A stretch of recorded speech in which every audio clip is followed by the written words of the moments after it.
Hello and welcome to the Ice Guys.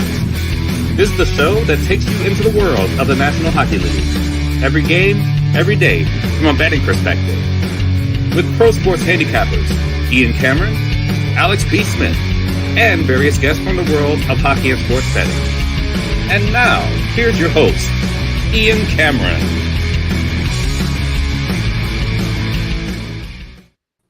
Welcome to the Ice Guys, presented by Boston Hemp Inc. Saturday, June the 1st. Holy shit, it's June and we're still doing this fucking show. My goodness. Ian Cameron, Alex B. Smith with you. And, well, we were trying to work through some pre-show technical issues with our special guest today. And as you can see, those issues have been rectified. We see him and we're glad he's here. Ryan Lannon, a former pro hockey player, joining us on the Ice Guys show. Ryan, thanks for being here, and glad we actually can see and hear you, because we were starting to wonder if we'd be able to at one point. How are you? I'm good. How are you? Yeah, my laptop is actually still restarting, so we're just doing this via the phone. So nice and easy. Got it on the tripod, ready to go. So I don't know why I didn't think of this sooner, but here I am.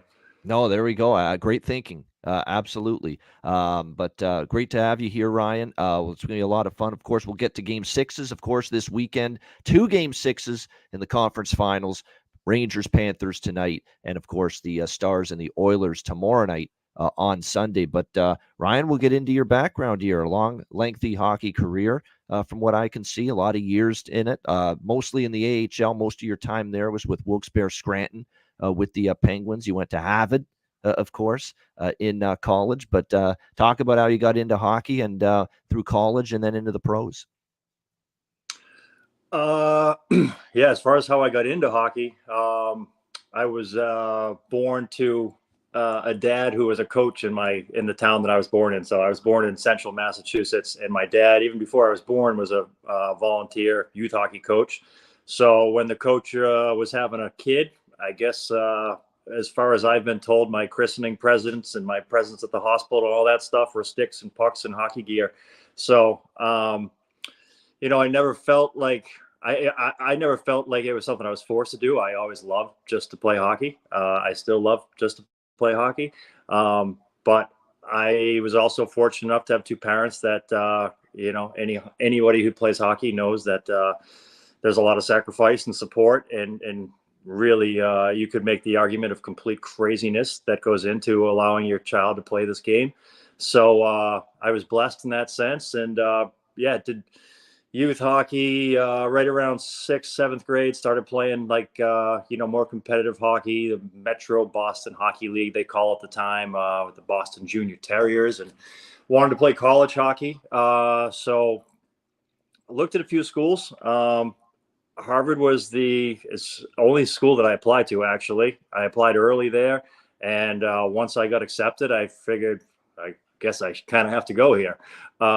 So I was fortunate. The coaches there at the time, there were 2 assistant coaches at Harvard, Nate Lehman and Ron Ralston, who are still involved in the game. I believe they're both at Providence College right now, but phenomenal people.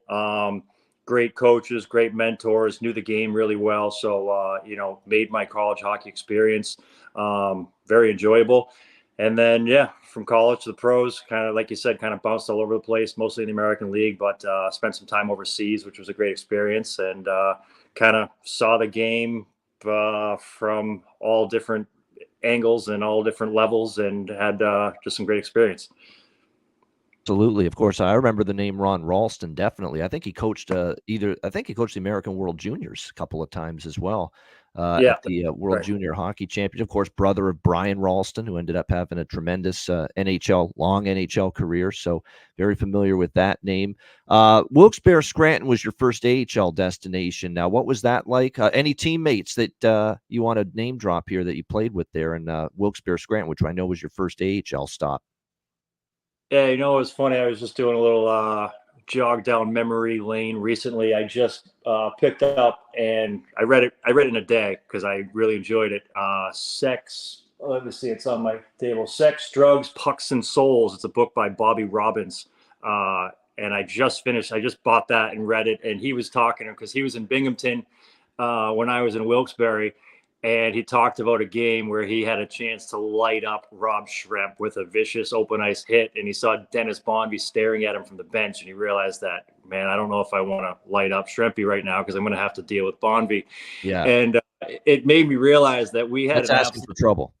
Yeah. It's one of those things, like when you play with Dennis, you understand that he's got all these penalty minutes and he's a warrior and all these things. I don't think I appreciated quite the team that we had, because I can list guys that we had in Wilkes-Barre that David Kochi, Dennis Bonvie, Paul Bissonnette, Dan Carcillo, Matt Karkner, Wade Skolny, Ryan Stone. Like every single one of these guys was kind of a killer, and some of them were, known as heavyweight tough guys, and the other ones were kind of inside scoop. You knew not to fuck with them because they were going to hurt you.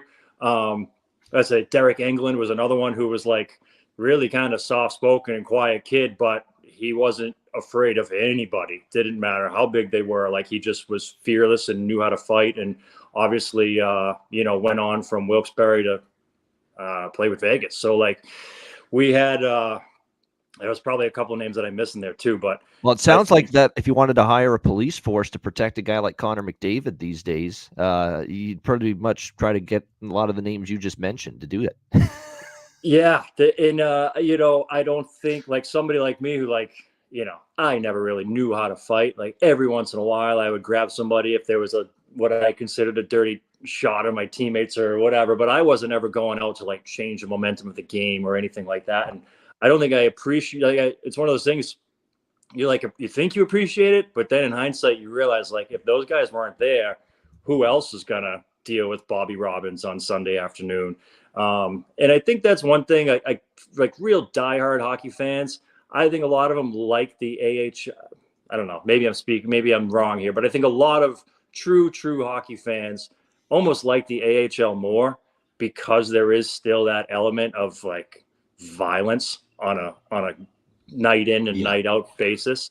And the NHL, you got some players obviously that can still chuck them, and I would say there's maybe one or two guys on each team that are dangerous, but like when I think back to 2005 to 2008, those are the years I was with Wilkes-Barre.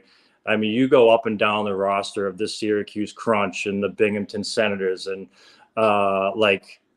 these guys, there was just some absolute killers in there. And it's like, so I think the fans like that just because, it is that old school hockey kind of a thing where your entire fourth line might be meatheads who, are just looking for those 3 to 5 minutes they're going to get to line up against the other team's fourth line. And I don't know. I'd like to think I was smart enough to stay away from that, but I was maybe just kind of soft to it.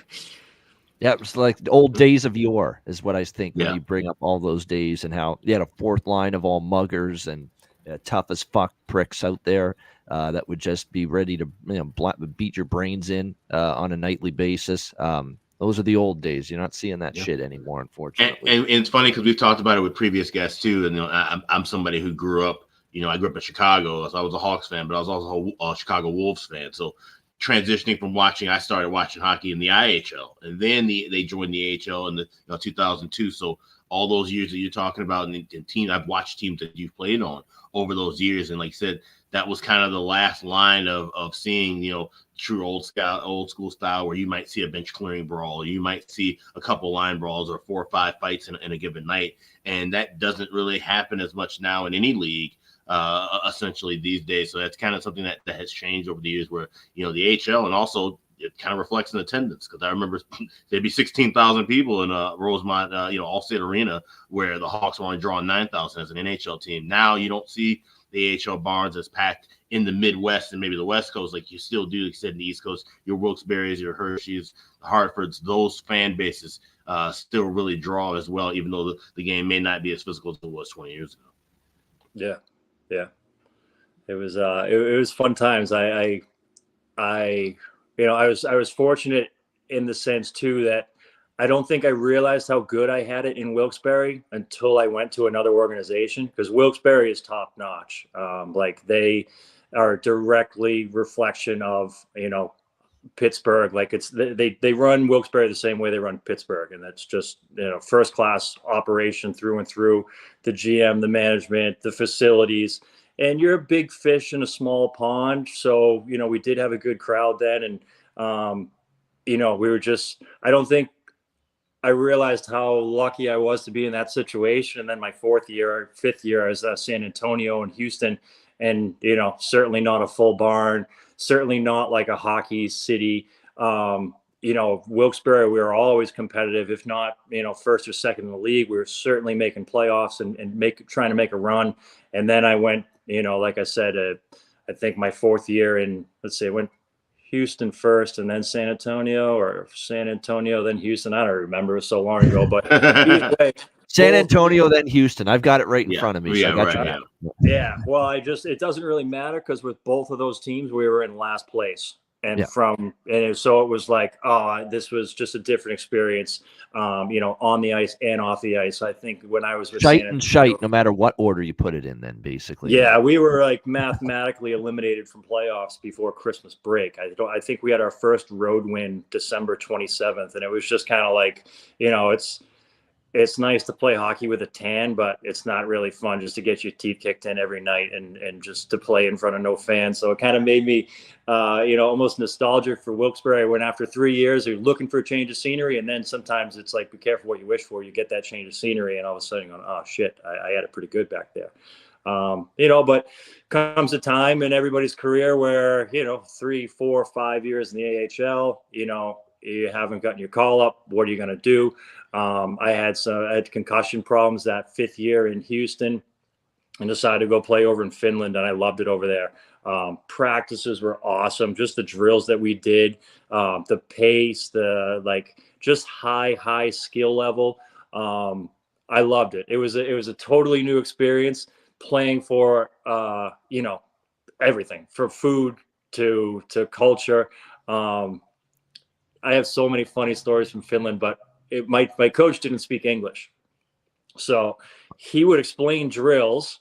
He'd stand around the whiteboard and explain. Do you have an interpreter there to do that, to help with that? Not for drills. So for the drills, I would just have to I would get at the back of the line, and I would have to figure it out by the time I got to the front of the line.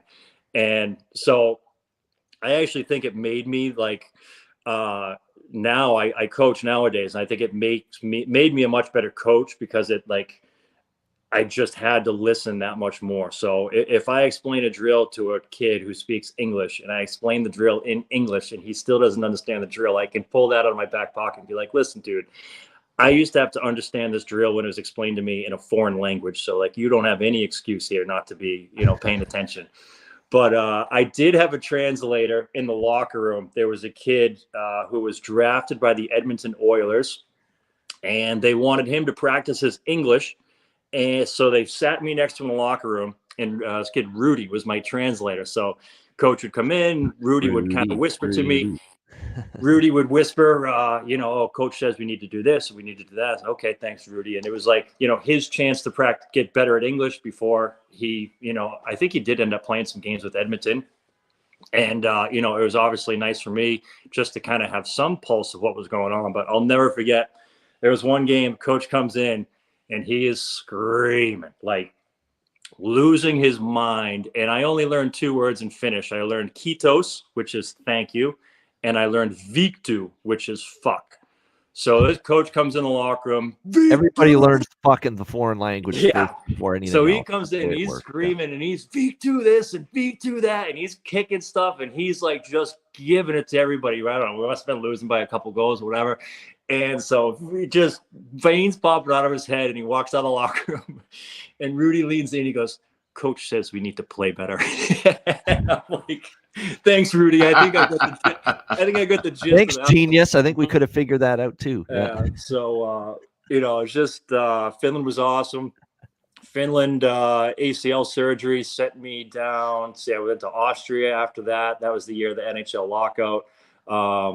After the year in Austria, I thought I was done with hockey. I had just had enough. I was brushing my teeth at age 30 years old with braces on, holding my 2 front teeth into my mouth, and I just had enough. It wasn't fun anymore. So yeah, I took some time off, which is probably not normal for most athletes to take 4 years off. I had a couple ideas for a business. I guess I was an entrepreneur for a few years and tried a few different things. And then I was working as a hockey coach, and I was snapping passes to a couple of D1 college kids and a couple guys that were turning pro. And I'm thinking, man, I'm still snapping these passes on the tape. I wonder if I could do this. And that led to 2 more years. I came back, played in the coast for a year, and actually finished over in Finland, which was a great, like for me, kind of way to go full circle. Wrap it up, playing in an awesome place like that, with some really good hockey, really good teammates, and that was all she wrote. Yeah, and I was about to say, when you were going through the European portion, Finland and Austria, and then you actually had one season I see in England as well, when you were over there, and back again with Finland again at the end. But yeah, with every hockey player guest that we've had on this show, they love the experience of playing in Europe. This is a recording. Basically everyone, Ryan, universally has said how much they enjoyed playing in Europe and that whole experience. So add another to the ledger now with you. Yeah, I know. I have what was one kid, Nathan Smith. He was our captain in Wilkes-Barre, and he got a good contract. I believe he went to Germany, and he lasted like 2 weeks in Germany before he flew home because they didn't have Outback Steakhouse, and he loved Outback Steakhouse, and he couldn't wrap his mind around like not having Outback Steakhouse. So, well, I guess he was missing some of that signature sirloin for $9.99. Yeah, it's like, it's the culture. You got to be wired a certain way to be comfortable in like out of your comfort zone. So for me, I enjoyed it. Like I liked. It's strange when you can't even eavesdrop on somebody if you wanted to. Like I would sit at a coffee shop in Finland surrounded by people, a table to my left and table to my right, having a conversation, and I couldn't tell you what they were talking about. I realized that for some people that would make them lose their mind. I enjoyed it. The sun rose at 10:30 in the morning, sun set at 2 o'clock in the afternoon. Some people would go crazy and couldn't handle that. I like, being uncomfortable, I suppose. So yeah, for me, it was great. Met a lot of people, made some good friends, and just had a great experience. And I think the second time when I went back to Europe at 35, 36, 37, I was really able just to kind of go back for the experience. Like when I went over there the first time, I was still delusional enough to think, oh, I can, work on my skating and maybe I'll have a chance to come back and get a couple games in the show if I can just get a step faster. When I went over there at 36, I knew that wasn't the case. I could just, kind of enjoy it for what it was worth and have fun. Yeah, great. Like I said, when you can play for the years you did and you had fun most of the way, I mean, that's all you can ask for. And you gave it your all. That's all you can ask for. So at the end of the day, I think you can look back and say we gave it a heck of a run, and we went on a heck of a ride through all those years. So now that you're retired, how are you spending your time these days? I do a hockey camp. I partnered up with Tom Pody, who was, he had a 14-year NHL career, and he's got a couple of boys that play hockey. So Tom lives near me on Cape Cod. Another Massachusetts boy. Yeah, Rangers, Oilers, Caps, just off the top of my head. I know he played all 3 of those teams. Yep. Yeah, he did. I'm trying to think.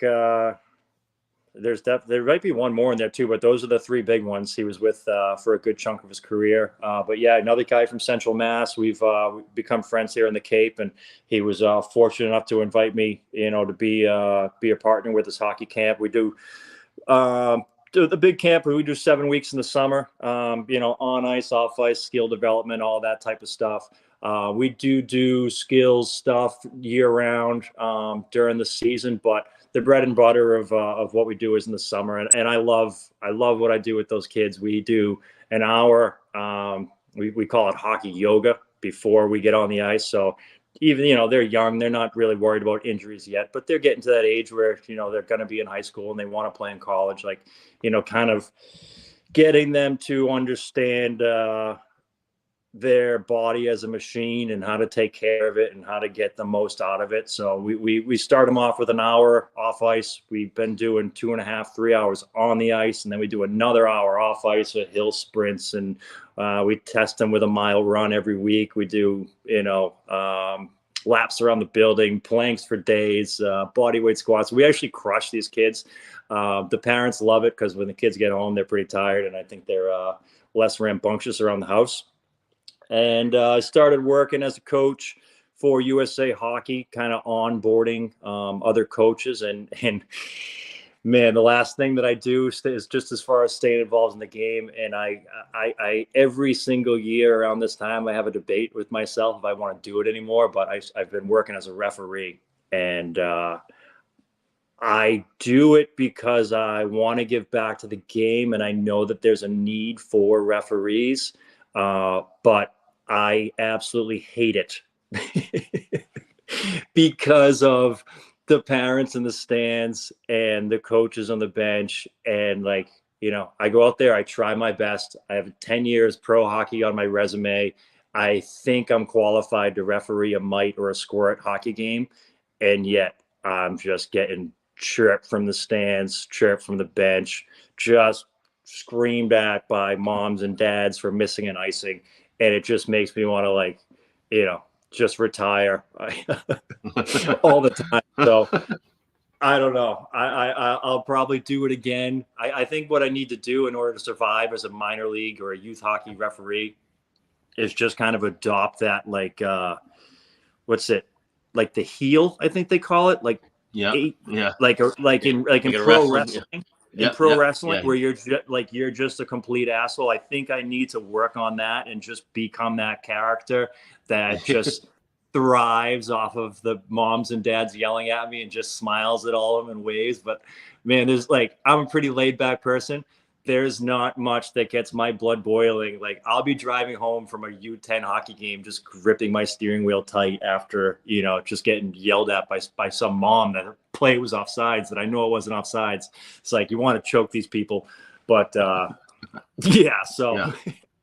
And that's something, you hear that a lot now, that's a kind of a common thing. It's not just in hockey, it's in all youth sports, essentially, where, you have places where they're struggling to find people to be referees because they're getting berated constantly by these different coaches and parents. And it's kind of almost turned into a real problem in recent years, for sure. Yeah, it's become a problem in Massachusetts hockey. I know in recent years, they've had hundreds of high school hockey games that were actually refereed by the coaches of the high school teams because they can't find refs to do it. And I totally get it. I understand, after doing it for the last couple of seasons, I understand why there's a shortage of refs.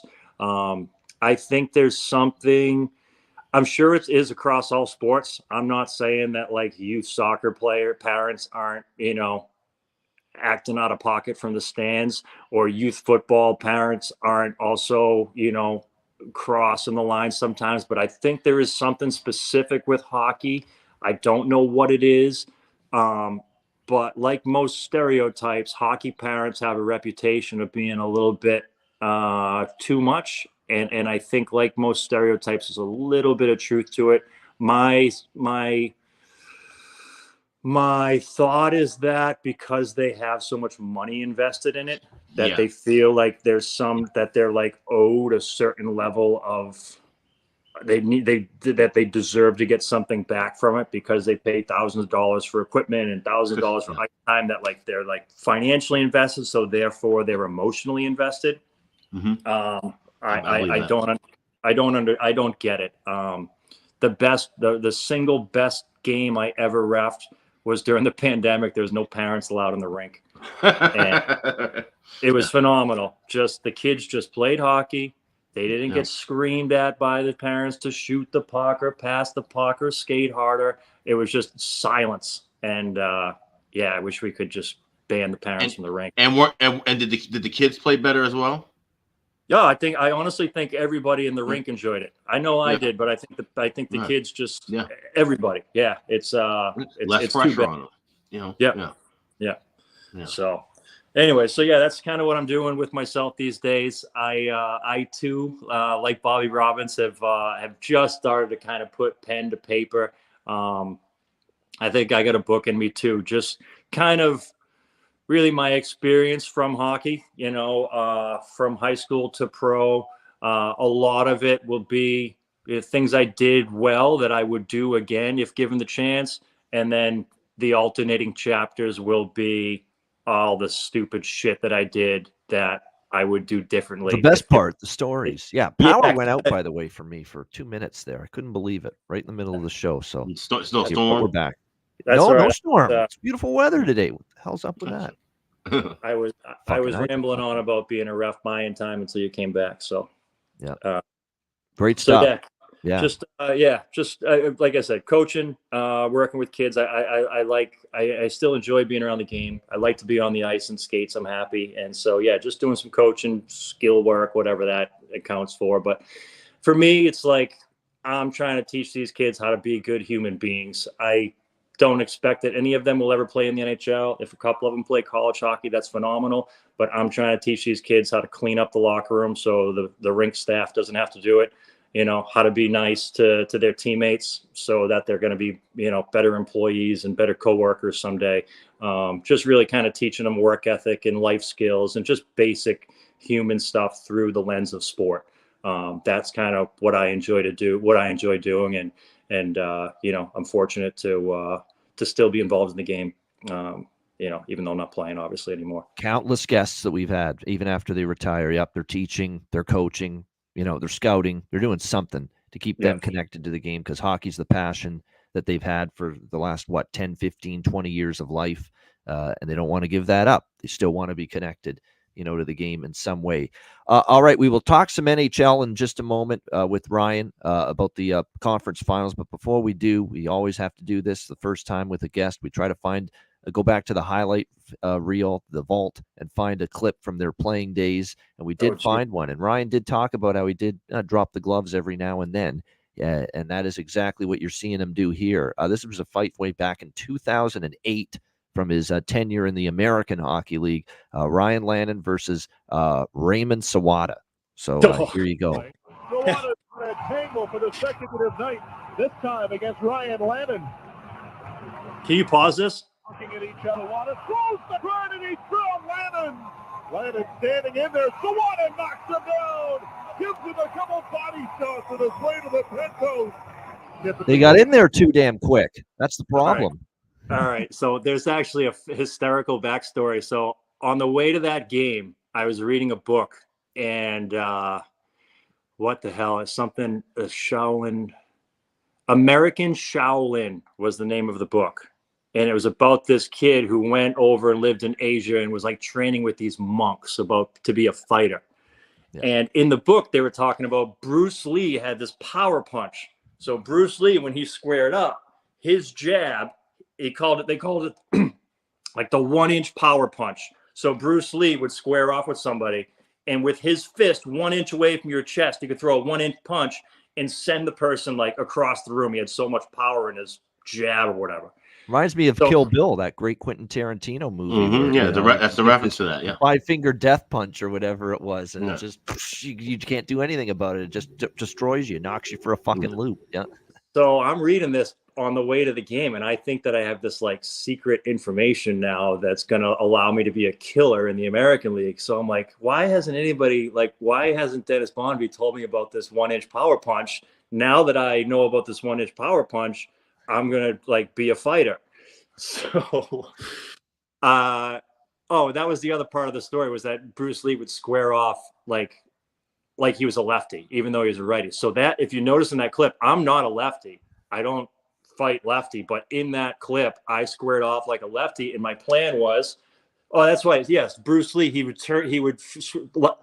Bruce Lee would square up like a lefty because his power punch, his 1-inch power punch, his right hand was actually his strongest hand. So if he lined up like a lefty, then what used to be his cross was now his jab. And I'm thinking, this is fucking fantastic. So anyways, Raymond Sawada absolutely lit up our captain with an open ice check. And I'm following up the ice. I go, Sawada, And he turns around. I go, let's go. And he looks at me. And it was like the most demoralizing thing that anybody could ever say. So I look at Sawada. I'm like, Sawada, let's go. And he turns around. He sees me. He goes, really? And I was like, yeah, really. Like, but you could tell that he was not like scared at all about my taunts. And so I lined up like a lefty thinking I was going to Bruce Lee power punch him into the stands. Oh my God. Turns out that I was just waiting for his like jab. And then once he jabbed me, I was going to show him my power punch. But it turns out that he didn't throw a jab. He just started with that hook from his rear hip that if he had hit me an inch higher, it would have broken my orbital bone. If he had hit me an inch lower, it would have broken my jawbone. He just somehow hit me square, flush in the cheek, and ruined your plans for the 1-inch punch. Yep. Yeah, that was my last attempted. I never lined up lefty again. I never tried a 1-inch punch again. I remember skating off the ice, like having fans just like heckle me. Like my coach came in the locker room after that intermission. My coach came in the locker room. He's like, "Wow, you can really take a punch." I was like, "Thanks, coach." Thanks. Way to boost my morale. Yeah. My goodness. Yeah. That's good. That's good. Yeah, great backstory there. You're right. No, you know what it was too? Every time I hear Shaolin too, I think Shaolin shadowboxing and the Wu-Tang sword style. I remember that from American Shaolin wasn't a bad book, but I shouldn't have been reading it before the hockey game. That's for sure. Yeah. You know what it was too? I said the 5-finger death punch from that Kill Bill movie. It was the exploding heart technique. That's what it was in that movie, where it's like it was just the way they did it in that movie. It's like hit the chest in 5 different points and then boom, you're dead. The way that was in that movie, the exploding heart technique from Kill Bill. I think that's what they were. It sounds like it was killing someone. It was that potent. What you were trying to learn there, yeah. Oh man, good stuff. Great story. That is for sure. All right, NHL Stanley Cup playoffs. We got the conference finals. We had Game 5 last night with the Stars and the Oilers. And look, props to the Edmonton Oilers, man. Props to the Edmonton Oilers. I don't know if they could play a better road game. The great play-by-play voice of the Oilers, Jack Michaels, who's tremendous. He actually might be one of our Players Suite interviews in the offseason, Jack Michaels. So that would be awesome to be able to talk to him because he's one of my favorites. He's very enthusiastic. He said on Twitter last night that's the best damn Oilers game he's ever seen, that he's ever called to them last night, just because of the way the team played complete 60 minutes, both ends of the ice. And they did. They played great. I mean, at one point last night, Dallas had 6 shots on goal late in the second period. I mean, they played just an outstanding game. The lineup changes that Chris Knobloch made prior to Game 4, they've really worked out well. Obviously, Perry and McLeod came back into the lineup. They've been solid. Last night, Ryan Nugent-Hopkins gets going with a huge game for the Edmonton Oilers. They just did not give Dallas much of anything in that game. I know there's Stars fans that are not happy about, and look, the more I look at it, my first reaction to the Ryan Suter penalty in the first period, which gave Edmonton that power play, which they converted on to get the lead. My first thought was, Ryan Suter, you're such a bonehead, man. You're going after McDavid. You're hitting him once, twice, 3 times. Eventually you're going to get called. When you're going after number 97 that much, you might get away with it once. You might get away with it even twice, but 3 times, hitting them along the boards there, eventually they're going to call you. But then I looked at it again and I'm like, that's not a big time cross check. That's not exactly a vicious play by Ryan Suter there. It felt like there was a little bit soft, and it was almost like a Connor McDavid was the victim of that. So it's a Connor McDavid call. It did look like that a little bit when I looked at it again a few times on replay. I know the TNT crew certainly agreed with it because the whole panel for TNT said that was a soft call for the Stanley Cup playoffs on Ryan Suter. But nevertheless, you got to kill the penalty. You can bitch all you want about the call, but kill the penalty if you're Dallas. They couldn't do it.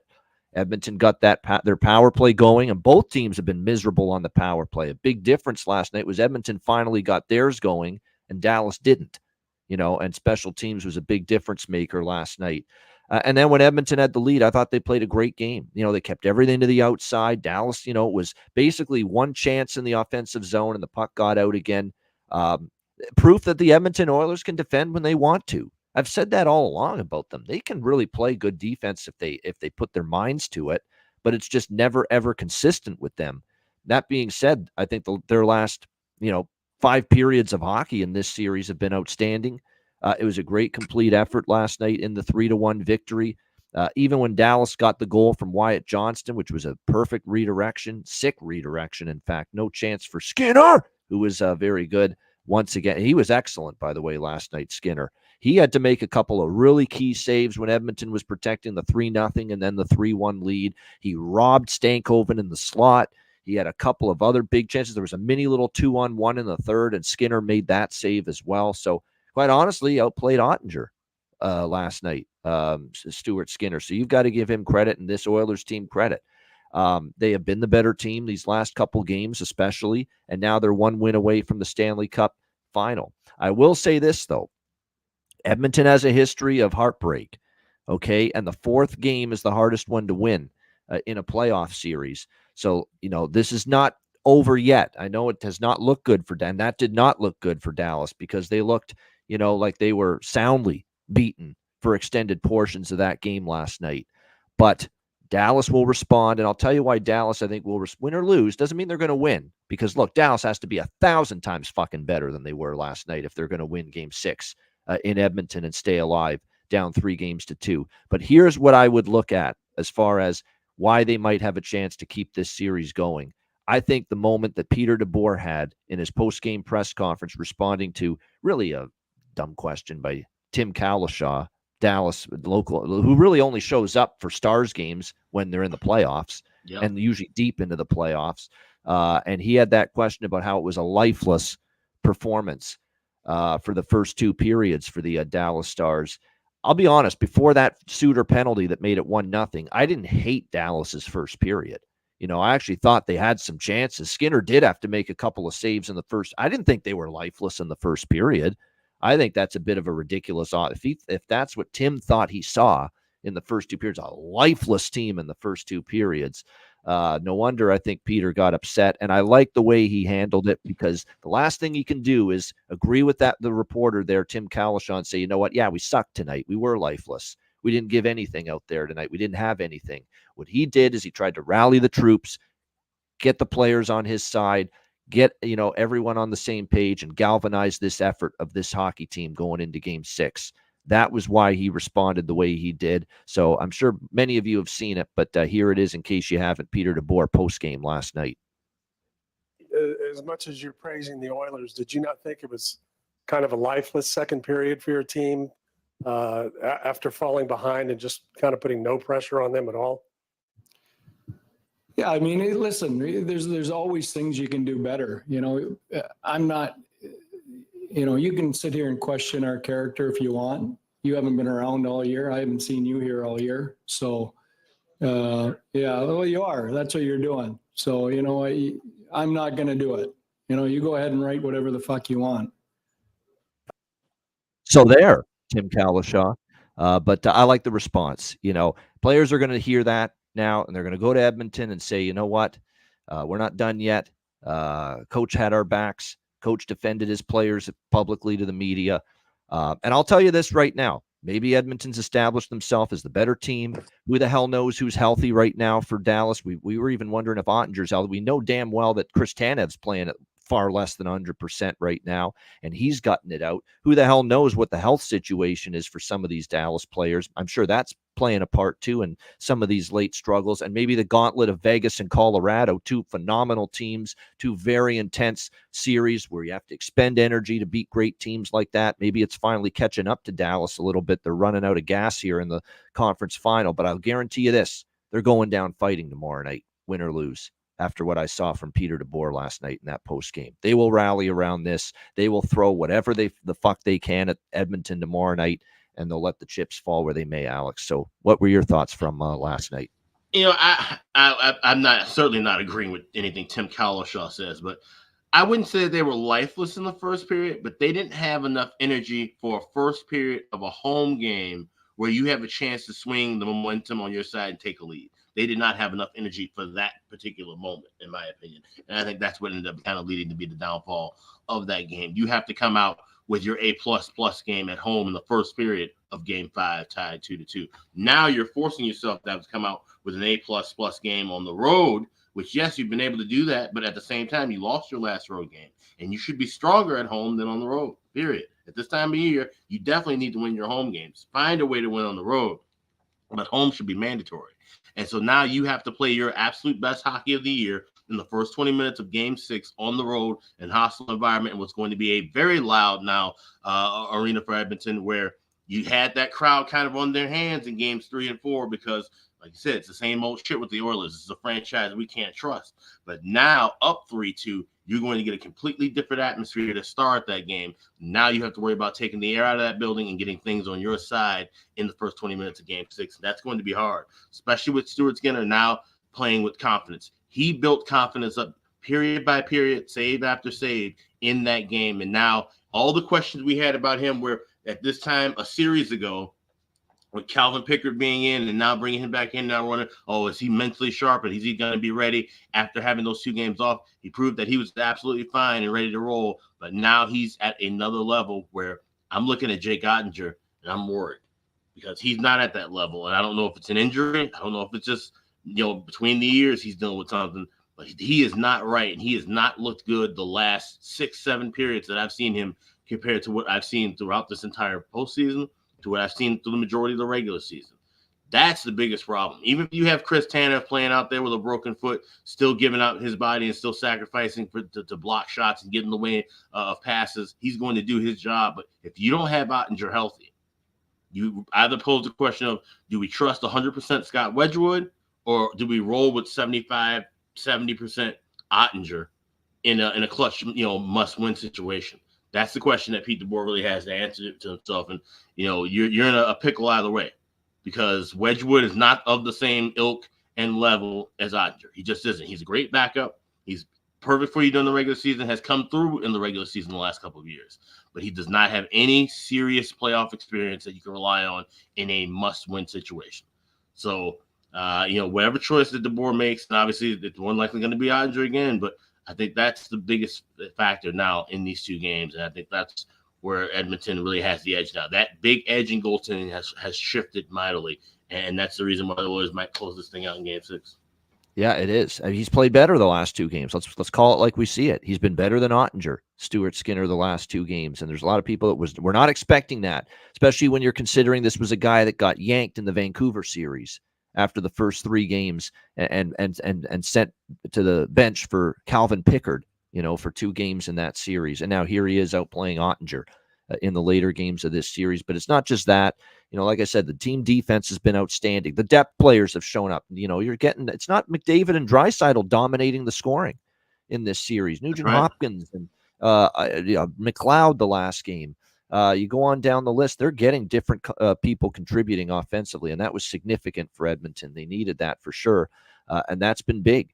And here's the constant with Dallas. All these years, they've come up just short. Conference finals, second round, first round. They got to the Stanley Cup final the 1 year in the pandemic season. The constant has been Jamie Benn and Tyler Seguin. Those 2 guys tomorrow night, they've got to be on the puck like flies on shit for the whole game. They've got to be on it. And even Miro's been here for a long time too. They've got to be at their best. They've got to deliver an A+ game. Simple. Because, it wasn't nearly good enough for many of those 3 guys last night in particular. They've got to elevate, and they're the core of this team that have been here through all these years, but they've just fallen a little bit short. They've got to bring it tomorrow night in Game 6. Ryan, what were your thoughts and observations from that one last night as Edmonton takes Game 5? I think you got to give Edmonton credit for the style of game that they played. I mean, I thought the first couple periods, obviously, 2 power play goals. Like you said, you got to get that kill if you're Dallas. If not, both of them, and then at least one. But I thought that's you got to give that credit to Edmonton. They're on the road. It was kind of to me, I don't want to say a boring game, but it wasn't. They didn't give Dallas anything. I think if you are Dallas, you have to find some encouragement the way the third period went. I mean, Dallas came out and they were able to get some pretty good scoring chances early in the third period. Skinner played very well. But I think if you're Dallas, you got to say, hey, for whatever reason, we didn't have it the first 40, but we found our game the last 20. They can't play with us when we play like that. All of those types of things, and you bring that. You gotta find. After a loss, you got to find little things to build your confidence on. And the other player too on that list, I think Joe Pavelski. Like it's playoffs. You need a guy that's going to stand in front of the net. Obviously, he's made a career, doing that. I think if Pavelski can get hot, not even hot, but just get on the board with a greasy, ugly tip-in goal, I think that could go a long way for Dallas. I feel like I'm a little biased here because at this point, I know that hockey's going to be ending soon. And so I'm just rooting for 7-game series across the board because I'm selfish. Ben, Pavelski, Suter, Heiskanen, like they have the talent, they have the leadership, they have the veteran presence, but can they put it all together against an Edmonton team who, is kind of feeling pretty good about themselves right now? But Ottinger, maybe the last couple of games, Ottinger hasn't been what he was earlier in the playoffs. But man, earlier in the playoffs, Ottinger was he looked like a goalie that was so hot you could ride him right to the Stanley Cup Finals. Just big and taking away scoring chances. And so, to Alex's point, maybe it's an injury, that maybe it's something between the years. We don't know what it is, but if he can find that on the flight up to Edmonton, Dallas has a chance. So like when you got a goalie that's that big and that good, what was it, the Colorado? See, like he was just making, it looked like he was stopping a beach ball in that series. And last night he looked human, and human's not going to cut it against a confident Edmonton team. So it'll be interesting. It will be. We love elimination games, especially this time when, these are great teams. All 4 of these teams, they really are. And unfortunately, 2 really good teams. And right at the moment, it's looking like the Rangers and the Stars, could be going home. But I wouldn't count. I don't feel good about the Rangers coming back, quite honestly. We'll get to that in a moment.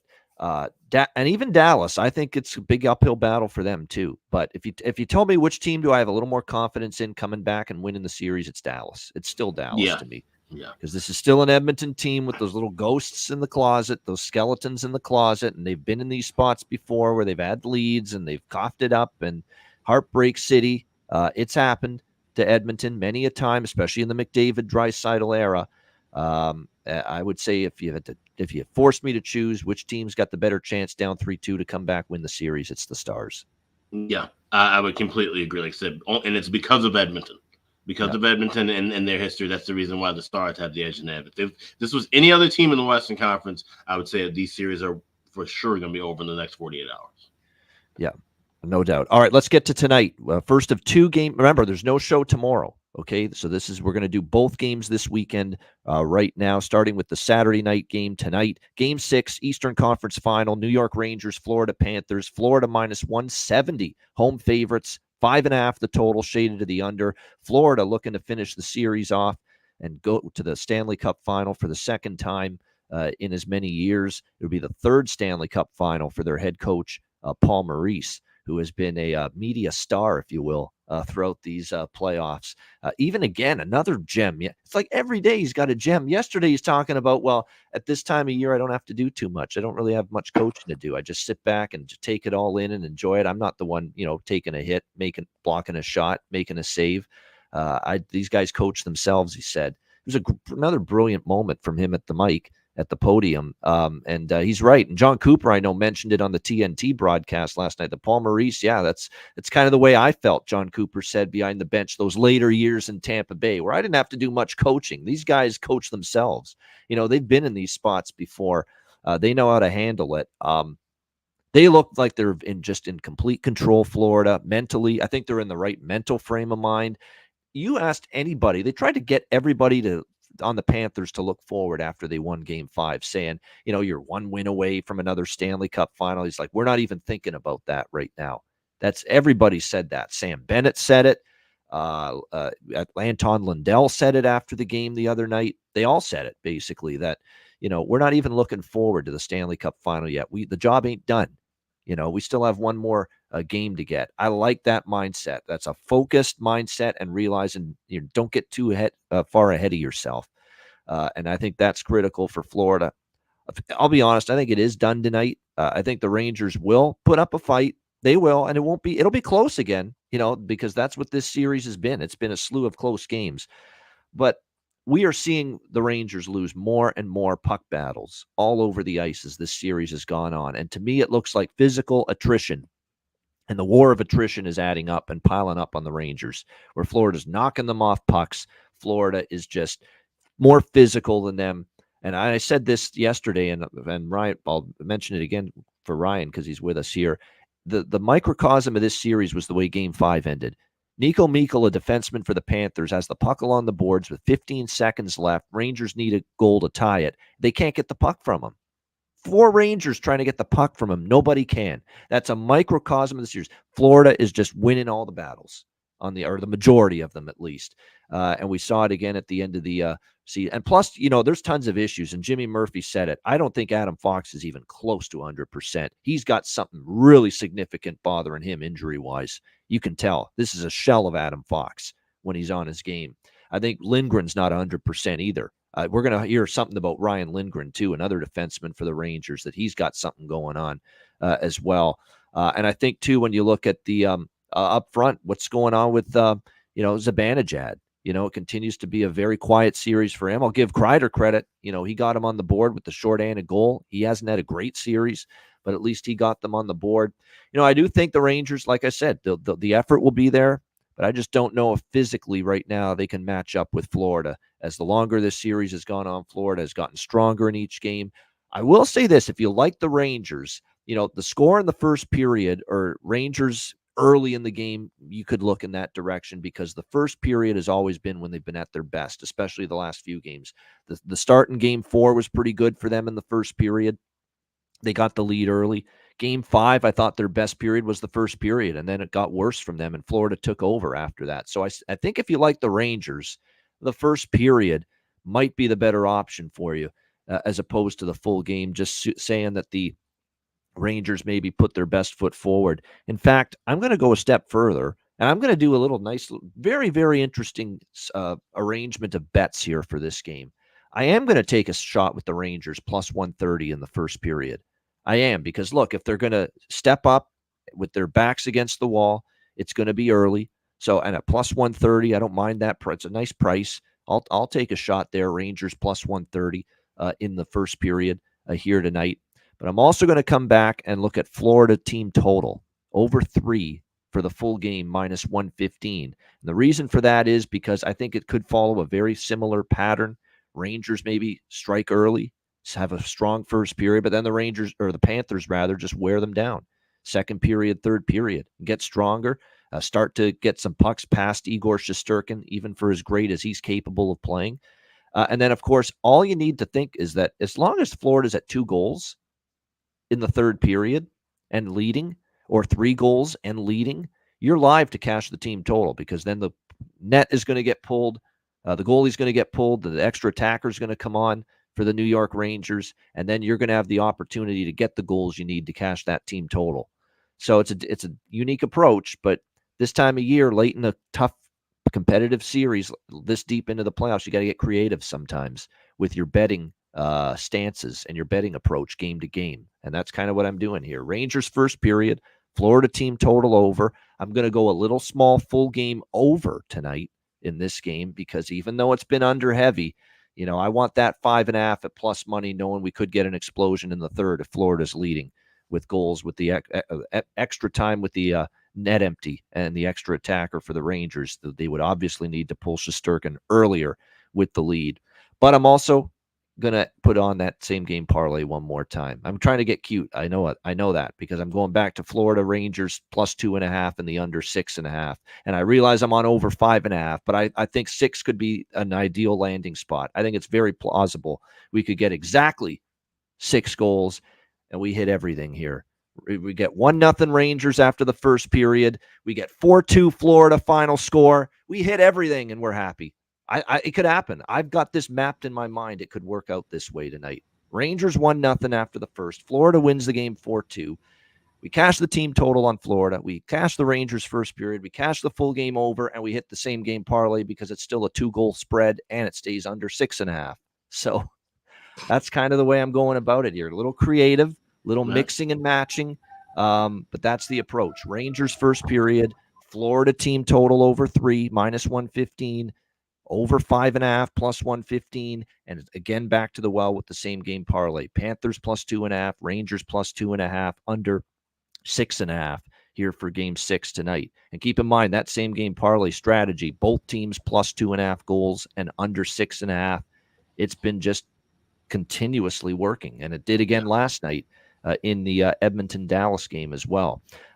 So, Alex, after all that, what do you think here? Game 6, Rangers-Panthers. Well, yeah, just to say and kind of maybe add on to what you have. I mean, he said 4-2 correct score for Florida, and even 4-2 correct score for Rangers would probably be good sprinkles as well, because obviously with all that lining up, you might as well add that just kind of extra spots to your portfolio, and those just add some extra bonus money to that. But I could see where, like say, this is the time of year, and where if you have a strategy mapped out in your head, you can find a way to bet out everything that you feel could happen in this contest. Now, I have the 6-game, 7-game stack already in play, so I'm looking at plus money if Panthers win here, because the series will close out in 6, and I'll have them exactly at 4-2.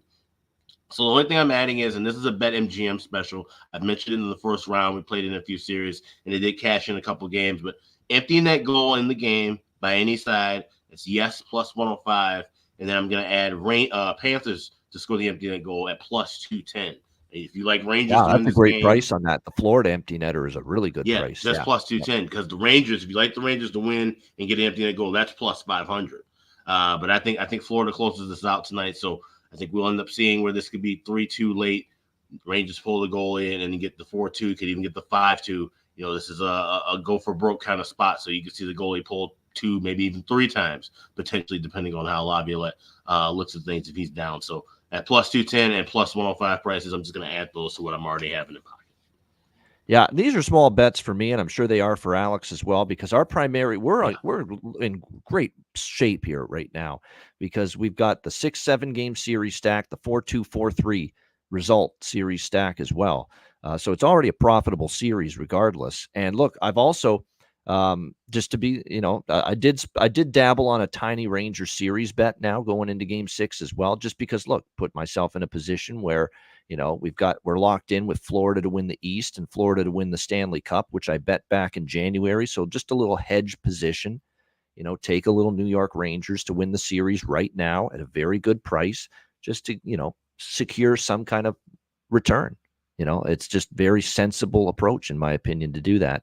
Ryan, what do you think of here, game 6 tonight? How do you see it going, Rangers, Panthers? Oh, I like what I'm just gonna keep it simple. I like what you said. The 4-2 score sounds very possible to me. I'm just kind of smiling while I listen to you guys, because I if I bet on hockey, I wouldn't be able to enjoy the game because I would be so stressed out. There was one time in my life I was in Vegas and I put $100, I think, on the Miami Heat to whatever the over/under was, like 150. And I remember I was just doing math the entire game. Oh my God, it's 13-6, and he just missed a free throw, and I'd be stressing trying to try 14 years of this shit, Ryan. Try 14 years of this shit. Yeah. No, I don't get stressed anymore. I'll be honest. I try not to, and I'm much better now at not getting stressed. And so overly emotional and upset and agitated and high strung in these spots. But it took a while to get there. Now I feel I'm a lot calmer, though. I have a friend from college who's very high strung and like borderline degenerate gambler on all. He's mostly just a football guy, though. So, every Sunday and Monday during the NFL season. And I said to him, pretty funny, I said, yeah, I don't gamble with my money. I said, I gamble with my liver and I'll gamble with my penis, but I don't gamble with my wallet. And he looked at me and said, Lano, if you gamble with your penis, you are gambling with your money. Right. Yeah. All right. Touche. Because depending on which person, you dabble with that penis, you might be paying You through the never know. nose. So Could you get never very, know. very expensive. Yeah. Indeed. So anyways, yeah, no, I think Florida will win tonight. I do think there's a chance the game opens up in the third period. Florida has kind of closed out some series in the past by doing that. Just kind of, once they've secured the game, they just really put the hammer down. I think Florida's on a mission. I respect the way that they play. I think they've been on a mission all season since the way their year ended last year. So I give them credit for that. And man, like I said before, I'd love to see a game 7 because I like hockey and it's going to be over pretty quick here. But I just based off of the last couple of games, I don't see Rangers going in there and taking it out of their grip. In Florida, sure, road teams have had an uncanny amount of success this playoff season, but they don't want to go back to New York for game 7. Like MSG, great barn, a lot of fun to play in, but they want to wrap it up tonight, and I think that they will. So yeah, I like your scenario. The way you played it out with the Rangers winning the first period. What the hell? I'll just gonna jump on board with that, so I don't get anybody yelling at me for losing them any money. They can be mad at you instead. Yeah, I appreciate that. But yeah, the New York Rangers plus 130 in the like I said, I think if you like the Rangers, maybe they can win the game, but I just feel that the first period for sure. And we've seen the last 2 first periods have been the best part of the game for the New York Rangers. Game 4 and game 5, their best period was period 1. And then from that point on, it was just Florida getting better, Florida getting stronger, and Florida imposing their will on the New York Rangers after that. As far as player props for tonight's game 6, for the Florida Panthers, I still think Sam Bennett's great value. This guy, plus 400, you can still get great prices. He was my bargain bin special in game 5 of this series. I'd go back to the well with him. Of course, it goes without saying, the likes of Tkachuk, Verhaeghe, the captain. This kind of feels like a spot maybe for the captain. Alexander Barkov maybe to score a goal too, plus 250. I think he's due for one, and he's, I think, been pretty good in these elimination spots. Didn't he score a beauty against Boston in the closeout game in the last round? It was that great 3-2 goal that he scored. This is where Barkov, it feels like a spot for him to score a big one tonight. He also scored 2 goals in the closeout game against Tampa Bay in the first round. Yeah, there you go. He's Mr. Closeout the series. So I like Barkov too, as far as props for them. For the Rangers, look, I think he's been great on the road, especially in this series. Mr. Lafreniere, plus 230 or 330 at Patano for him to score a goal. He's been great, especially the games in Florida in this series. I can't fully count on Zibanejad right now, and I can't do anything right now with Artemi Panarin. You haven't been able to find him with a telescope here these last few games for the New York Rangers. I wonder if he's 100% healthy. We're going to find out something about him, but if not, man, he has just not been good enough at this stage of the series. So those would be the main looks that I would consider circling here for the New York Rangers, especially Lafreniere. He's the one I really like the most here as far as a goal prop for the Rangers tonight in Game 6. All right, again, we have no show on Sunday, so we're going to go ahead and preview Game 6 in the West as well. Dallas, Edmonton, Sunday night. Edmonton minus 140, home favorites, 5.5 the total. Edmonton leading this series 3-2. I don't need to do this. The little voice inside my head says I shouldn't do this, but I am doing this. Dallas first period, Dallas full game for me. I am going to not give up yet on this bunch, especially after Peter DeBoer came to their defense, defended them publicly in the media during the post-game press conference last night. They have been a phenomenal road team all season, one of the best in the NHL. And like I said to our good friend Matt Robinson last night, trying to get him confident again, because I've never seen Matt Robinson so upset with the way things were going with his team as he was. And he was not happy about that Suter call. That's really what set him off and got him all upset, was that call. It was a bit of a soft call, I will say that. But he was really starting to, almost think he got to that dark point where he was like, oh, series over. He was starting to think that, at one point last night, but we got him, they haven't won 4 games yet. I said to Matt, so, it's not done yet. Now, look, they've got to be 1,000 times better tomorrow night if they're going to win. It's obviously, you can't be dominated like that. I thought there was way too much of this pass, trying to be too cute at times, Dallas. John Massey said it in our DM last night, our chat. Too much east-west stuff. Just get the puck going north-south. Get in on the forecheck. Be physical. Win battles in the offensive zone. Cycle in the offensive zone and shoot the fucking puck. And the Dallas Stars didn't do that enough. Just tried to be a little too fancy-schmancy last night in that game against the Edmonton Oilers. So, adjust that approach. They go on the road, bond together too. Now you go on the road again. They've been a good road team all year. If Edmonton plays like they did last night, they will end the series. It doesn't matter what Dallas does. If Edmonton plays that well again, it's probably going to be over tomorrow night. But I do expect Dallas to go down fighting, go down swinging, especially after Peter DeBoer defended them in the post game last night, defended their honor, defended their character, wouldn't say, hey, we were shit tonight. I think that will go a long way to try to galvanize the troops and galvanize the players for Game 6. And again, we've seen a history of Edmonton, failing to close the deal at times. And remember, this is the biggest game in Edmonton Oilers' recent memory since 2006, 18 years ago, the last time they went to a Stanley Cup final when they played Carolina. That's how big this game is. Yes, they're playing great. Yes, they should want to end it and be rolling and basically playing off the home crowd, letting that fuel them tomorrow night to end the series. But that's also a different type of pressure when you're one win away from a Stanley Cup final. First Stanley Cup final it would be for Connor McDavid and Leon Draisaitl in this era of Oilers hockey. It's a lot of pressure on them to get it done. And Skinner, too, for as great as he's been. Can he continue to deliver the goods? So I'm not selling Dallas short or counting them out just yet. And knowing Edmonton struggles to put series away in the past, I will take a shot tomorrow night with a first period and full game Dallas in Game 6 tomorrow night. And I'm going to go back to my SGP here as well, because I think it's going to be another close game, probably lower scoring than higher scoring. That's kind of the way it goes as far as Game 6s and 7s are concerned. It's probably going to be like with the Rangers-Panthers. Maybe I'll dabble on full game over 5.5 pregame, but I'm also going to have that SGP in pocket. Give me exactly 6 goals, which I think could happen.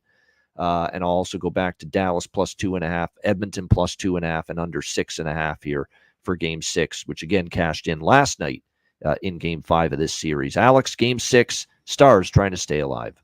If you're in a room full of dynamite, the last thing you want in your hands is a can of gasoline. I am not sticking around for this explosion. I am buying out. So how I'm going to buy out of this, and obviously I have the 6-game, 7-game stack. That's fine. We're already set for that. But as far as trying to protect myself from the futures that I have with Dallas to win the West, Dallas to win the Cup and get out of that, I'll be using BetMGM once again. Empty net goal in the game, you can get yes at plus 110, and you can get Oilers to score an empty net goal plus 325. So those will more than likely be half unit looks and maybe even 1 unit looks for that Oilers to score plus 325. They cash that in. I get the money back from the West and limit myself to what I would have lost on the Cup as well. So those are things I'll be rolling with. But I also like that over 5.5 minus $1.05 you can lay right now at DraftKings. Anything that's in that pick 'em price range, I'll go over 5.5. Like I said, we're going to probably see goals. We're going to see this game open up. Dallas has to open it up because of the fact that they are dealing with injuries on the blue line, possibly dealing with the injured goaltender. They have to outscore these problems right now.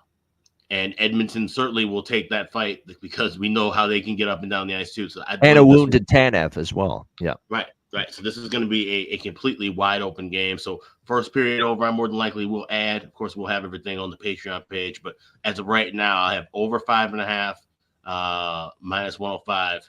Yes, plus 110 on the empty net goal. Oilers plus 325 to score that said empty net goal. I think Edmonton takes care of business in Game 6.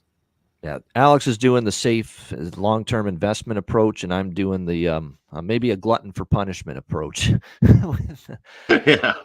I've just seen so much good from this team all season long. I can't buy into it for a second that they're going to go down this way and at least go down with a whimper. Maybe they do lose tomorrow night, and if Edmonton plays like that again last night, it may not matter what Dallas does. We've seen it. We've seen it before, though. We have seen some really good teams just all of a sudden out of nowhere just vanish into the thin air. And I think that's what hit the wall. It's very unfortunate because this is a great Dallas team, and they've had a ton of talent, and these are talented players, and they'll be back in this spot next year if they can retain a lot of these guys and stay healthy, of course. But it's just it sucks to see that with any team, regardless of having the futures. You want to see the best teams make it, and Dallas was the best team in the Western Conference for the majority of the season. But if they just run out of steam at the worst time, these things happen. No doubt. So, like I said, that's a great viewing game tomorrow night. Can Edmonton close the deal, which is a big if? And after the way they played last night, can Dallas extend the series? And that's probably a big if. But let me tell you this right now. If Dallas extends the series, Peter DeBoer, 8-0 in Game 7s, is waiting in the wings. And again, he has not lost a Game 7 in his coaching career. And that would be on the table for Dallas if they can somehow win tomorrow night in Edmonton and get this series back to Dallas for Game 7. And Matt Robinson's back on the, I believe, Express because he's booked a flight to Dallas for Monday to be there for Game 7 if there is one on Tuesday. At least be in the city. I don't know if he'll get tickets for the game, but just to be there in Dallas for the game for Game 7. So we've got Matt believing again after it was looking a little rocky at times last night. Yeah, and if you like Dallas to win Game 6, do not bet Dallas plus 120. Bet Dallas 4-3 plus 280 because you're not going to get plus 280 on Dallas in Game 7. We know that for damn sure. You're going to be laying a price. So bet Dallas to win series 4-3 plus 280 if you like Dallas to win Game 6 tomorrow. If I didn't have the futures liability on Dallas, that's the approach I would go with as well. If I believed in Dallas and to win in 7 at plus 280 rather than the individual game. But I've got all these futures, which is money that's like we're talking thousands of dollars here are coming my way if Dallas wins the West and the Cup. And so that's why I'm just going with the individual game. I don't need the Dallas in 7 plus 280. But like I said, I'm not giving up yet for the Dallas Stars. What do you think here, Ryan? Game 6, Dallas Edmonton. I'm gonna just be nice and just be a good old fashioned politician. I agree with you on the Rangers Panthers. I'm gonna hold on. Fucking name just. There you go. Is it Alex? So I saw your name before. Yeah. I'm gonna for whatever reason I can't see it on the logo. I was making sure I didn't want to say the wrong name. I'm going with Alex on this one. Whatever he said, I agree with him. All right. You can say the black guy. It's okay. Yeah, that's fine too. That's fine. No, I don't know. I when I listen to you guys talk about this stuff, I'm just glad I don't bet on hockey. To be honest, it'd be too stressful. Like I know I'd be pulling my hair out if the Rangers didn't. Well, to be honest, Ryan, you haven't been with us for any of our regular season shows. I think we both find the regular season there's the spots that we're like these are phenomenal bets, and we hammer them. Playoffs, especially this deep into the playoffs, conference finals, it's trickier. You've got to be creative. You got to find different ways to go about it. Maybe scale back your amounts a little bit that you bet. Yeah, during the regular season, it's a lot easier. It's just you cut and dry. This I don't like that game. We move on, or I like this spot. I like that spot. You find one or two things that you really like. Where here we have to kind of craft, and we have things that are lined up from the beginning of the series. So, like I said, it's more of a money management structuring thing where where on a day-to-day basis we just I like 3 things here. I'm betting these 3, win or lose, and then you just move on to the next day, regardless of how it goes. You call it a money management structuring system, and I just think that you guys are just professional degenerates when the playoffs roll around. Both things can be true. In a sense. Yeah. Professional approach comparing to Joe Blow in the casino. I'll tell you that right now. Right. Yeah. No, I want you guys to win. Whatever has to happen for you guys to win the most amount of money, that's what I want. So. Yeah. There we go. I like it. So if you had to choose, Ryan, who are you liking in the Game 6, though? Dallas extends it or Edmonton ends it? What do you think? I'm gonna say Dallas brings it to a Game 7. Yes, there we go. That's sorry. So that's not agreeing with Alex, but yeah. He doesn't have Edmonton. But see the thing. In the game. No, I don't see. I don't have Edmonton in game. That's the thing. That's why the price that I'm getting is just about that. If Edmonton were to win and they have to win with an empty net goal, that just financially gets me out of any holes that I have invested in I Dallas. gotcha. Dallas wins game 6. Absolutely happy because now we can get Dallas to win game 7. I can cash all of these different futures I have, and I'll end up making more money despite the loss potentially of Edmonton not getting a goal in game 6. So there's chess being played here with the series a little bit. Yeah, and as soon as I say that, I start to think that that's wild to think that Dallas could go up there and steal one in game 6 on the road. Like, but 6-2 on the road this postseason. You know, that's the thing too. Yeah, and I think Skinner, he was great the other night, but he hasn't earned my trust as like, oh, this guy is just, you can't score on him. I think Dallas, if they can pick up where they left off that third period last night, make him make some saves, then it's going to be an interesting game. And yeah, Dallas has had success in Edmonton too. They scored a couple ones early, whatever game, maybe game 4, they scored a couple early. Yeah, game 3 they came back and they wwon after a bad start. Yeah. Yep. So I don't know. I like Ben. Guy still doesn't even wear a half shield. He's obviously a warrior. Yep. Pavelski, they got some character guys in that lineup to go with some real skill guys. So I don't know. I'm not counting them out just yet. And like I've said from the beginning, I'm always rooting for more hockey in game 7. So what the hell? But I do think the Rangers are going to be done tonight. Yep. Ben Sagan, Heiskanen, and Johnston guaranteed are going to be goal props for me for Dallas. Those are the 4 guys I'm going to rely on. Ben and Sagan because they're the stalwarts that have been here for years. Heiskanen, I think, because, look, he's going to have to play a lot because I think Tanev's ailing a little bit. Tanev will play again, of course, but you can tell he's battling through it with the ankle injury, but like I said, or the foot, whatever it is, and definitely Wyatt Johnston you can rely on. Who got the only goal last night? Of course, Wyatt Johnston. So that kid's amazing, and he's probably only going to get better for the Dallas Stars. And then for Edmonton, look, I've said it all along. Look, I've said Nugent Hopkins' value. He finally cashed in last night with his prop. He's worth a look here. I think Bouchard and Ekholm are live to score from the blue line for Edmonton. You could go with I would go with their depth guys because it's not always Leon and hasn't often been Leon and Connor scoring in this series for the Oilers. So take your chance with Nugent Hopkins or Dylan Holloway or McLeod or Perry. Or, of course, Bouchard or Ekholm on the blue line. Those are the guys you want to be looking at, I think, for goal props because you're definitely getting the value, and they've shown to be capable of making an impact here in this Western Conference final. Who made an impact on this show today? Ryan Lannon. He did a great job. He's a funny guy. Very entertaining stuff. Great job from him. And like I said, we'll wrap up the show in a moment. Before we do that, though, we do have to talk about how things are going to go because it's basically day to day right now with the way the schedule rolls out. We have no show tomorrow. We will be on Monday only if Rangers-Panthers goes to Game 7. We will be on Tuesday only if Stars-Oilers goes to Game 7. So there is a potential that we may not have shows Sunday, Monday, or Tuesday if both these series end in 6. And if that happens, then we will do probably some kind of Stanley Cup final preview show on Wednesday, the middle of the week.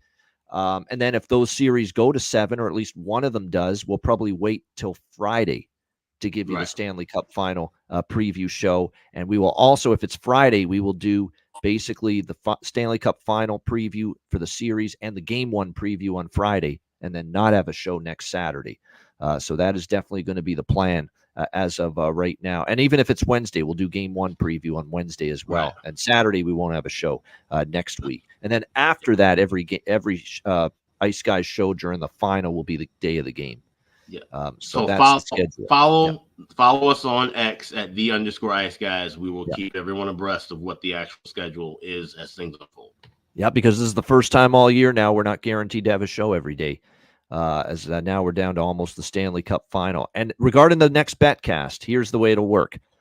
If the Stars-Oilers goes to Game 7 on Tuesday night, that's the betcast. Period. End of story. Stars-Oilers Game 7 Tuesday night, it would be Patreon exclusive. That's the betcast. If Stars-Oilers ends tomorrow night and Edmonton finishes it, and then Rangers-Panthers, Rangers win tonight, and that series goes to Game 7, that will be the betcast on Monday night. And it will also be Patreon exclusive. And then, of course, if both series end in 6, we'll see you in the Stanley Cup final for the next betcast. So that's the way it'll go. So hopefully everyone got all that. But it's a lot to take in. But that's the plan for us moving forward. Make sure you plan to sign up at patreon.com/iceguys, just $10 per month. Again, you'll have access to our Patreon exclusive live betcasts, daily sides, totals, and player prop bets posted on the page each and every day. Goalie charts, totals charts. We're going to do the Players Suite interview series in the off season. Once again, we're bringing that back with current and former players. Looking forward to that for sure. That will be available on Patreon exclusively for members. So check it out. Sign up, just $10 per month, patreon.com/iceguys. And again, if there's a Game 7 betcast, it's Patreon exclusive, either Monday or Tuesday. So again, make sure you sign up to be part of that, $10 per month, patreon.com/iceguys, and check out the Ice Guys store as well. Get your gear and your merch at iceguys.myspreadshop.com. Yeah, we got 1 full week starting today of 20% off at the Ice Guys store right now. So go to iceguys.myspreadshop.com, click on the redeem button at the top of the page, add everything to your cart, and 20% will be taken out at checkout. So don't want to miss out on that. And that's a full week event, 20% off at iceguys.myspreadshop.com. All right, we got best bets and bargain bin special of the night to wrap up the show in just a moment, right after we hear from our great sponsors.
All right, Boston Hemp Inc. Make sure you check them out. Get 20% off all orders on the website using the promo code IceGuys at bostonhempinc.com. All right, bargain bin special of the night. And, of course, this can be a selection from either of the games this weekend, Game 6 in the East tonight or Game 6 in the West tomorrow night. Alex, where are you going for the bargain bin?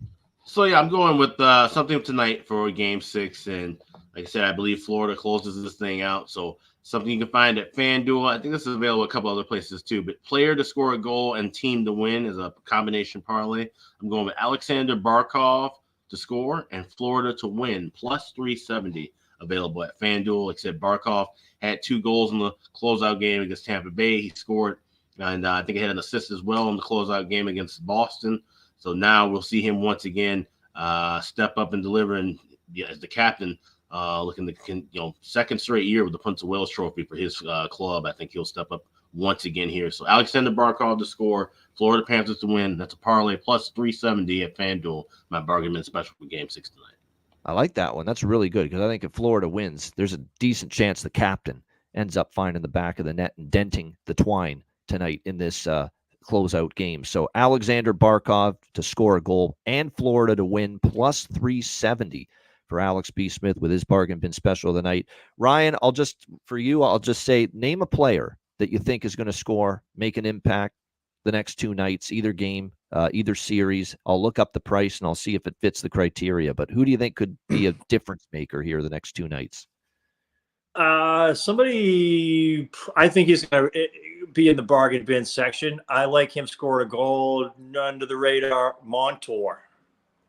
Yeah, that'll definitely be bargain bin worthy. There's no question. Plus 560, Brandon Montour, Florida Panthers. I can see a situation where Florida starts to pull away in the third, and he's getting a little cocky, and he's joining the rush offensively. And he just lets a bomb go in. For Dallas, he's been quiet, but I've mentioned his name before. I will say Pavelski. There we go, Joe Pavelski. You know what? That's kind of a leap in a prayer right now, leap of faith with him because he's struggling to find that offensive mojo. But plus 460, he will come to play in a big game. It's a question of Will he find the back of the net? But you're getting a great price there, plus 460 for Joe Pavelski. So Yep. there you go, 2 bargain bin specials for Ryan Mhm. Lannon in his first appearance on the show. There we Brandon Montour tonight for Florida and Joe Pavelski tomorrow night for Dallas. Yeah, There Montour you is go. plus 500, right? Plus 560 at some spots for Oh, okay. Montour, All right. and plus 460 Yeah, for great Joe value. Pavelski. So if definitely Montour fits. scores a goal tonight, I'm going to lose my shit. I'm going to. And yeah, you're going to be thinking, geez, I should have actually put money on what my own opinion there. Yeah. Yeah, you guys might suck me into this world. We'll see. Yeah, we've been sucked into it for 14 years and counting, so join the club. Yep. Anyway, great stuff. Best bets to wrap it things up. Alex, we'll start with you. What do you like for best bet? Yeah, we'll go tonight. Florida wraps this thing up in 6. And like I said, look at BetMGM. You go to the main page because somebody's not literally asking this question. So if you go to your main NHL games, it should pop up. You'll see game lines and your pre-built SGPs. Scroll to the bottom, and then you should see where it says empty net goal in game on one side, team to score an empty net goal at the bottom on the right. I like the Panthers plus 210 to get an empty net goal. Wrap things up. That should be the dagger and the nail in the coffin, if you will, in Game 6 as they look to go on to the Stanley Cup Final for the second straight year. Florida Panthers to get an empty net goal plus 210 at BetMGM. That is my best bet for Saturday. All right, Florida Panthers to get an empty net goal. Florida Panthers to get an empty net goal plus 210. Alex B. Smith for his best bet. Ryan, best bet, whatever you want to go with. Throw it out there. Whatever Alex just said. What am I betting on here? What are my choices? It could be anything. Which team are you most confident in of the weekend? We'll go with that. My money's on Florida. I just think they've been on a mission all season long. The way that they play is built for the playoffs. Whoever Florida sees in the next round, I just see that the Stanley Cup champion this year is going to come from the East, because I don't think, as talented as Edmonton is up front, I don't think that their D can handle just the wave of punishment that they bring on the forecheck. Kachuk is a man amongst men out there. What's his Lamborghini. Ryan Lombard. Yep. Yeah, he's just he's just built like a fire hydrant, and they just grind you down. Like they're not unskilled players, but they're not really skilled. At least Lombard's not really a skilled player, but man, is he tough to play against. He just goes 100 miles an hour. Their D-core is big. Some of them are huge. All of them skate well. I just like Florida, like the way they've played. I like their just kind of their team identity, and Bobrovsky's no slouch back there either. Sir, Igor Shesterkin's been great, but Bobrovsky's looked pretty good too. So I got the most confidence in Florida, but reserve. You think they can avoid overtime? Yeah, they're not going to. Do you mean tonight against the Rangers, Game 6? Yeah, no, it won't be. I don't think it'll be overtime tonight. Well, that's what we'll do. We'll give you Florida in regulation. That's what we'll give you. We'll give you Florida in regulation for Ryan with his best bet. Plus 102, the price on that. I agree. I don't want the draw tonight. I don't think it's going to overtime tonight, quite honestly. Florida plus 102 in regulation for Ryan with his best bet. And yes, yesterday I did forget to mention my bargain bin special, and I was about to today as well. I'm just realizing I didn't mention my bargain bin special, so I will mention it now, and I will give you 2. I'll give you Alexis Lafreniere. Even though I like Florida to win the game tonight, I think Lafreniere has been too good in Florida in this series. He's been really good in the games in Florida, and with the Rangers facing elimination, I think he'll show up. He'll have a chance to be one of their goal scorers. Plus 330, Alexis Lafreniere for the New York Rangers for my bargain bin special for Saturday. For Sunday, I'm going to go with the captain of the Dallas Stars, Jamie Benn, plus 400. It's got to be his time. You're the captain. The team needs you. Let's get it. Get a big goal for your team tomorrow night in a must-win game. Jamie Benn plus 400. So there you go for my bargain bin specials this weekend. Lafreniere tonight and Jamie Benn tomorrow. Best bet for me for the weekend. I'm going to go to tonight's game, Rangers and Panthers, and I'm going to go with Florida team total over 3 minus 115. That's the bet for me. I think they got a chance to get 3 minimum, if not 4. I think late is probably when the goals will start to come. I do think the Rangers will have a spirited start in this game. That's why I like the Rangers in the first period, but I think as the game goes on, Florida gets better and stronger, and I'll go with the Florida Panthers team total over 3 minus 115 for my best bet here for tonight. Game 6, Rangers and Panthers. Great stuff. Awesome, Ryan. You're a heck of a great, entertaining son of a gun, I'll tell you that. And you did a great job on your first time on the ice, guys. Just final words from you before we wrap this thing up. No, I appreciate you guys having me. I enjoyed, the conversation. I like you guys, big hockey fan. I think NHL playoffs are the best thing in sports, and it's cool for me. As somebody who doesn't gamble on these things, but I appreciate the passion and the knowledge that you guys have. And thanks for having me. Yeah, we appreciate you joining us here. And like I said, you're right. We love the NHL Stanley Cup playoffs. And however these series shake out, Rangers, Panthers, Oilers, Stars, obviously it's the Panthers and the Oilers that are in the driver's seat. These have been this has been a great round. The conference finals have been really good here in this round. And hopefully we have a great conclusion to both series coming up with the Eastern and Western Conference final. Shout out to everyone in the chat. Hit the like button. 366 live viewers on a Saturday. We appreciate it very much. Hit the like button on the way out.